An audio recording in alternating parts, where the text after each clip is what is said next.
ఈ ఇన్సిడెంట్ జరిగిన తర్వాత నేను ప్రతి నైట్ 3:15కి క్లాక్ చూడడం ఆపేసిన.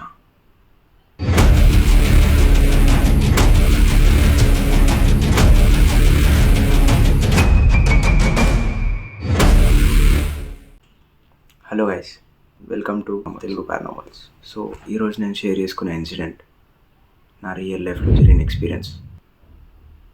ఈ స్టోరీ ఇప్పటి వరకు ఎవ్వరితోటి షేర్ చేసుకోలేదు.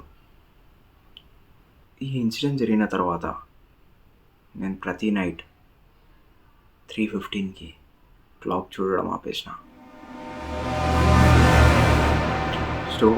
స్టోరీలోకి పోయినామంటే స్టోరీ ఎట్లా స్టార్ట్ అవుతుందంటే, ఒకరోజు ఎగ్జాక్ట్ 3:15కి మా ఇంట్లో కరెంట్ పోతుంది.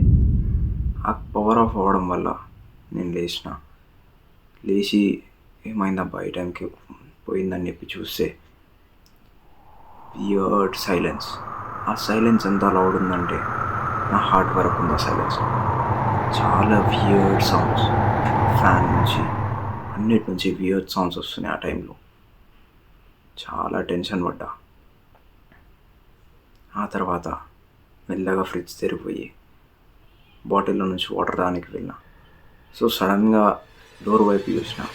సో డోర్ వైపు ఏదో చిన్న రిఫ్లెక్షన్ కనిపిస్తుంది. చాలా షాక్ అయినా. ఆ టైంలో సడన్గా నా ఫోన్లో ఒక రింగ్ వచ్చింది, ఫోన్ కాల్, అన్నోన్ పర్సన్. ఎవరబ్బా ఈ టైంలో అన్నోన్ పర్సన్ అనుకున్నా. సో చాలా షాక్ అయినా. ఆ సైలెన్స్, ఆ మిస్డ్ కాల్స్, ఆ డోర్ దగ్గర రిఫ్లెక్షన్స్, ఇవన్నీ నా మైండ్ మొత్తం డిస్టర్బ్ చేస్తున్నాయి. సో ఆ టైంలో నేను ఆ ఫోన్ దిక్కు చూస్తే ఒకటే చాలా మిస్డ్ కాల్స్ వస్తున్నాయి. సో నేను భయపడి ఆ రోజు అది లేపలేదన్నమాట. సో నెక్స్ట్ డే మార్నింగ్ ఆ ఫోన్ నెంబర్ ఎక్కడి నుంచి అని కనుక్కుంటే అదొక డెడ్ పర్సన్ నెంబర్ అని తెలిసింది. ఆ పర్సన్ చనిపోయి 2 years అవుతుందని తెలిసింది. అది విన్న తర్వాత నేను చాలా షాక్ అయిపోయా. ఆ తర్వాత నుంచి ఎప్పుడు 3:15కి లేవడం ఆపేసిన. 3:15కి లేస్తే క్లాక్ చూడడం మానేసిన. ఓకే గైస్, ఇది చాలా చిన్న స్టోరీ నా లైఫ్లో జరిగింది. ఇట్లాంటి స్టోరీస్ చాలా చెప్తా. సో స్టే ట్యూన్డ్, ఇంకా స్టోరీస్ చెప్పుకుందాం.